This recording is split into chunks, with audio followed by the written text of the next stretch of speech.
Hey everybody. So I had to come to Memphis to pick up my bubble machine so I can have it to play with the kids this weekend. And I picked it up from Dr. Sharon Davenport. She is the other half of the couple that hosted my book review. So I just wanted to go ahead and do a reflection, y'all, because I just feel led to do a reflection. And I'm doing it from Overton Park. Like, a year ago, it was at the beginning, of my, I didn't even know it was an awakening, where I started to come out here in these woods, thinking that I was losing my mind, but just walking, talking to trees, hugging trees, feeling the presence of God so strong. So this is a great place to do the reflection of the book review for the BlackWell Theory that was done with a group of Memphians, 11 people, 3 of which have their PhDs, and I think 2 are in the PhD program, but Memphis creme de la creme.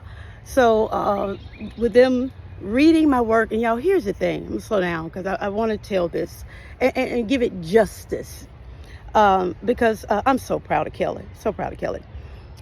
So I was supposed to be there on Saturday morning, and I called that Friday because Spirit gave me, just see if you can go the night before. And I've done other intensives in homes with people. It's always good for me to get there the night before, just so I can feel the energy, feel the space, and hear from God to see which way to go. So, of course, they said, yeah, sure, come. And so we set up, talking, because we niggas that are educated, and so we able to talk that talk, and y'all, just felt so refreshing to be able to talk with people on my level, that frequency, being able to do that, and with us not leaving our hoodology, and also embracing again being educated. So the next morning, got up as people were getting their food smelling so good, y'all. I mean, these are like, you would look at Dr. Davenport and see them as kind of like Rastas. I mean, she has beautiful, beautiful locks. And I can't wait to post the picture. And then Dr. Franklin Davenport with the, what you call them, the blades, like Jay-Z got. Just giving, and invited, these people into their home. So food is smelling good because it's not vegan, but best believe it's healthy. Like, and so my little girl self is just kind of in awe and like, wow, how did I get here? How did I get in this space? Just my little girl self just can't believe, that I'm here. And they are, honoring me and catering to me, excited about my work, about wanting to use my work, but at the same time feeling like home. So as people are coming in, Terica, my girl, one of the first people that came in, showed up, and I was able to relax a little bit because I'm like, okay, she know me, but she comes in and she feels at home, and all of them know each other because they've been in group with me, before. I was offering a transformational learning group for professionals, and so that's how all of this started. So Terica shows up. And then, some of my other coaches that I trained showed up, and Jeff shows up, and Jeff is the only white man in the room. And let me just say this about Jeff. Jeff went and got my daughter out of jail. Jeff is an attorney, got my baby out of jail, and immediately we became family. So it is what it is. Jeff is my brother from God. But Jeff, being in the space, and Jeff, helping me with my website. Love Jeff, he and his lovely wife, and the new dog that they just got, such a cutie. So Jeff shows up. Jeff passed the house, and Dr. Sharon. I'm gonna say Sharon, Dr. Davenport. I might go back and forth because I just like calling the black woman Dr. Davenport. She's like, "Is that your friend Jeff?" Jeff is walking by the house. I'm like, "Jeff, you all right?" Jeff's like, "Yeah, just getting my steps in." Love Jeff. And Jeff is also trained in psychodrama, as well. So as people are coming in, food is cooking, smelling good. Dr. Davenport put some music on, a vibe on, and I'm nervous. I mean, my heart is beating fast. I'm like, Lord, why did I do this? This is so stupid. This is my negative, self-talk. So part of me, like, okay, just go with it. So I'm hearing my guidance. And I have these binders, Dollar Tree binders. I printed the book off. This is what I feel led to do. And so I just said, okay, this is what we're going to do. So I passed the binders out. I said, I just want you to read for 10 minutes. And then we'll talk about, what's coming up. I didn't know which chapter was where. So I passed the things out, y'all. And so you're hearing in the room now, my God. And then heads are nodding. So, and I think we went, a little bit beyond 10 minutes. So yeah. And then people were saying, like, man, this chapter was for me. And I really appreciated Jeff saying, I got chapter 1. I've been working with you for a long time. It's just good to know, where you come from, what helped to make you, because, I talk about, my origin coming from Henning. Again, Henning birthed me, y'all, but Memphis made me. Were it not for Memphis, there would be no BlackWell Theory. So I'm back here on these grounds. This is kind of where I fell apart walking in these woods. And this is also what kept me together. So Memphis will forever be dear to me. I know the heart of Memphis, the pain of Memphis, because I've held it. Intergenerationally, I've held it. And what I see is Memphis has been mishandled by their leaders in every sector of society. The government has mishandled them. The school system mishandled, them. The pastors mishandled them. Your leaders have mishandled Memphis. Y'all better be careful with that, though, because there's some special people here for real. Some special people. So anyway, the book review with my folks, as they're reading in Memphis, and Dr. Gina, hope she'll watch this and may get a kick out of this. When I first met Dr. Gina, oh my God, I was so intimidated by her, because like she's a stats person, and so she know how to talk that talk and methodology and all this kind of stuff. I don't know what none of that means. So I'm just intimidated by her, and so we had several meetings together. And I talk as the guidance give me, what to say. And something I said or was saying. And so Dr. Jean was like, oh my God, Kelly, something about I need you in my life to be able to help me, blah, blah, blah. So then I kind of said, okay, she's straight. So I took a risk and invited, Dr. Gina, to this. So, and she and, her husband came a little late. I think I would have been okay had they not come. But no, I would not have. Oh my God, it was just such a delicious moment. So she comes in and she picks up, I don't know what chapter, and she says, oh my God, your writing is impeccable. Y'all. Oh my God, your writing is impeccable. Y'all, I'm at the PhD program now. I ain't got 3 PhDs. But for this woman to tell me my writing is impeccable, she got the PhD. And it was just something about getting that nod from another Black woman. That's where you want to be. Because I have been mishandled by Memphis leaders as well, who were Black women. But with her giving me, that nod, just like, okay, and then, my girl Terica speaking up about the chapter, with her saying, again, I resonate so much with this.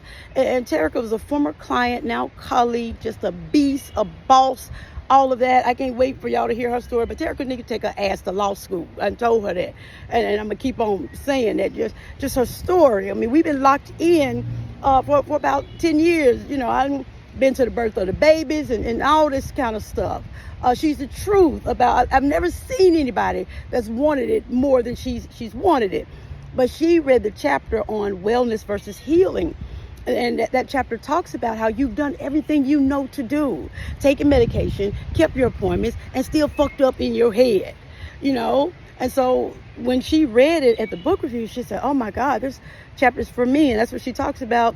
I still go through stuff, but I don't drown anymore. Because the minute I got the revelation That is no more trauma, grief, and healing. That is transformation, growth, and wellness. I immediately took it to Tara. I immediately took it to her. Immediately. And started, and there's relief in that. So with her saying she didn't drown. So that was just, that was beautiful. So after everybody read their chapters, and I'm hearing from the brothers like, wow, this is amazing. And then one little sweet dear, she got the chapter on spirituality, and I was talking about how I met Maria for the first time, and Maria told me just to breathe, and she talked about how that was for her. And again, I didn't pre-choose these. That's what Spirit did. When you're in alignment, baby, all you got to do is show up. So we took a break, got something to eat. And I came back and showed, the people in the room my module that I made to help with emotional literacy, because, I'm showing up as Storm. So I want you to know what I'm doing if it feel like lightning and thunder. So I'm giving you the code of how I sound, how I talk.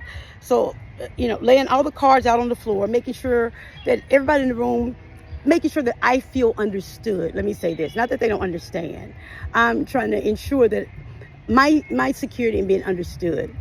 And so I invited people to use the emotional literacy to face a part of themselves they have a hard time looking at, something like that. I don't quite remember. And so my thing is, so I'm going to go first and confront a part of me that I don't like or I'm uncomfortable with. And Jeff held the space for me. Jeff. So I think as I'm talking to the insecure part of me, something about, it took me so long to do this because I'm worried about what other people are going to think. And so I reversed roles a few times, and it was kind of like, you have no choice but to do it. Your whole life has been for doing this work. So, that's some affirmation for me, y'all. I can't worry about what y'all think. I can't worry about what other folks think. That used to be so important to me. Didn't think about, you worry about being rejected by people that you really don't even like. Think about that, Kelly. But anyway, we want community and bonding. But let me get back on track. So as I'm going back and forth with my work, people that have never done this before in the room kind of like, wow. So I'm inviting people up to face a part of them that they have, issues with. Y'all, this is where, this is where it got good. So one gentleman came up, and if I can remember correctly, he wanted to face the part of him that felt pressured by somebody. He didn't like feeling like he was not enough. And so my theory becomes, whoever that made you feel like you're not enough thought they meant well. Sometimes Black parents, will put you down thinking you'll work harder to prove them wrong.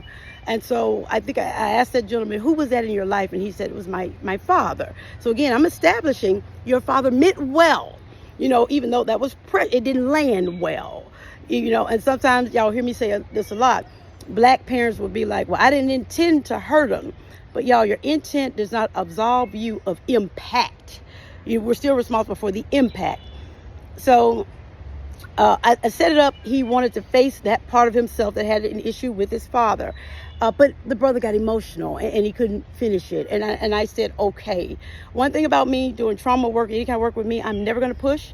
I'm never going to force, because to push and force, you run the risk of re-traumatizing. Hear me, clinicians and people. Don't you push and force people. You make it safe so they're welcome to come. So, and so that brother did not want to do the work. And I said, okay, just thank you, for coming up here and at least attempting. You're not ready. Shit, you don't know me. So another brother walks in, hot, on fire, because he's feeling the atmosphere. And so I explained to him, we're talking to the part of us, y'all heard me. So face to face, he's upset with grieving his father. I knew he needed to have an encounter with his father, who is on the other side, who's no longer on the earthly plane. So I asked him to find somebody to hold the space of his father. And he picked White Shirt Brother. White Shirt Brother is the one that started the work and stop. So I said, White Shirt Brother, do you mind coming up to hold the space for Blue Shirt's father? And White Shirt Father, absolutely, knew he was ready. And y'all, I just set up the encounter for blue shirt to talk to white shirt as if that was his father. And just beautiful, beautiful work to see these black men, open up and to become tearful. And that meant that the black women in the room were safe enough to allow that to happen. And that's what the BlackWell Theory is about. How do we get black women safe enough with each other? Safe enough with each other so we can create a space so our folks can do their work. And y'all, I'm gonna stop right there because my little chocolate little boy is texting me, and I'm gonna get ready to text my baby back. But Overton Park, I honor my ancestors. This is where y'all met me. Oh Lord Jesus, I had some experiences here, y'all. I did. Memphis will forever be dear to me, and I will forever honor Memphis. The BlackWell Theory is my love letter to Memphis. Such a beautiful city. Such a beautiful city. I don't care what the news show you. I was here 32 years. 32 years. Now, I'm packing today. Now, I am now, for real. But I had a wonderful gun trainer from Memphis. But yeah, I just wanted to do the book review, Justice and Service, and I feel, good about this. And then I can go on and start talking about me playing with those babies, y'all. All right, y'all, be well. Y'all, I watched another David Banner clip. Y'all, please tag the man. And I need to do better by tagging him too. Man, he went through some stuff again. And I heard a clip that said it was mental, what he went through. And the person that reached out to me wanted me to help him with his mental because, Kelly, this case is just right for you. This is what you do. But I wasn't in the right state of mind. And so I couldn't, take the case, and David got what he needed. I got what I needed.